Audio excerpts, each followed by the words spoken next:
nítorí ọmọ lọ́jọ́ bí ó ọmọ lọ́jọ́ bí òun kórí ọjọ́ ọmọ sọ̀pọ̀lọpọ̀ ọdún láyé onírèlè ọ̀sìn mọ́gà. Happy birthday to Àtọ́kẹ́ ọmọ ayọ̀ bá mi mọ́ ọ̀dà kànjọ òní ní sọdún ẹ̀ kórí ọjọ́ sọ̀pọ̀lọpọ̀ ọdún láyé. Nínú gbàgbó màrìwò gbé sẹ̀sọ́ wàá mọ̀ sẹ̀sọ́ owó wàá mọ̀ sẹ̀sọ́ ọlá wàá mọ̀ sẹ̀sọ́ ìwò. Olódùmarè oníjọ́ tẹ́ ọ níwàkísà kẹ́yìn aṣọ.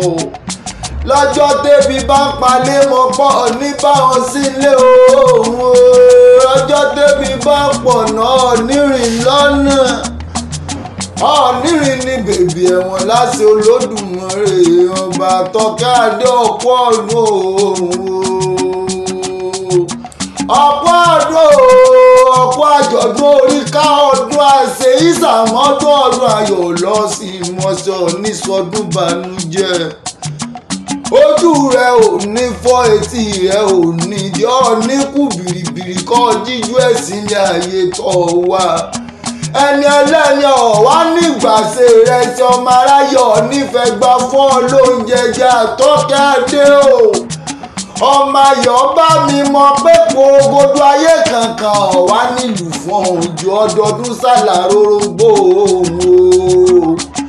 ọdọọdún làárá àwùsá ọdọọdún làárá ọmọ obì lórí àtẹ ọdọọdún làwọn ọmọ rí ọ ní kánjú kúlẹ̀ ayé.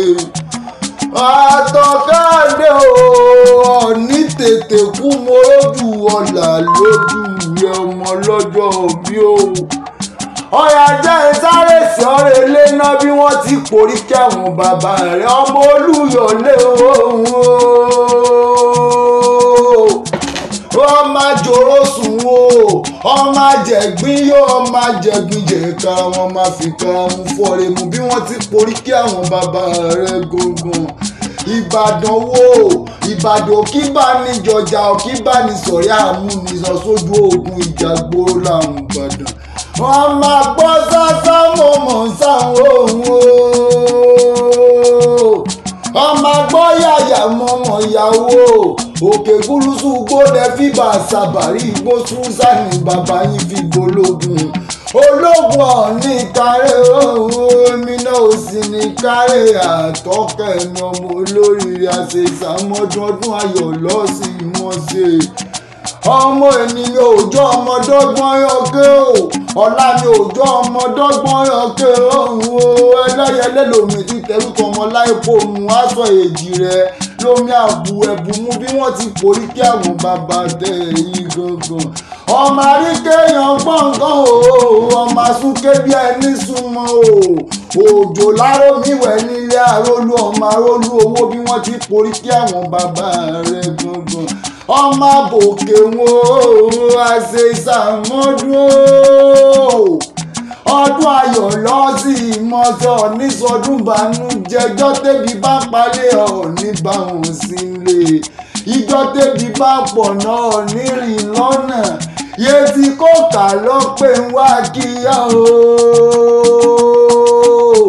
ìmùlẹ̀ rẹ ló pé kí ọ̀hún ló ní kọ̀sàmọ́dún ó bọ̀ ní púpọ̀ òjijì lágbára lọ́hùn wọn bá ṣe ìsàmọ́dún ó lọ́dún ayọ̀dún oríire lọ́sìn mọ́sọ̀ nísọdún bànújẹ́ òkè lọ́mọ wà ó ní kórìjọ́ ọmọ lẹ́wà ó kọ́ dára lẹ́wà bí ọ̀sùn gbẹ̀dẹ̀ etídò àti má pò gbòmí ewé ònìnà ní kí gbogbo wọn parapọ̀ bọ́ gbẹ́rù àgbàdókè.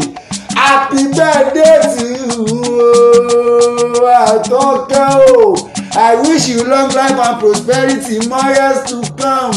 Tábà níta ní ìkànnì ewì sí ọ létí jẹ́ kó yé wọn pé ọ̀pẹ́ lẹ́gẹ̀ akéwì ìdòmọ̀ òye ni akéwì ọ̀là ló kì í yọ ọmọ òṣèré pọ̀.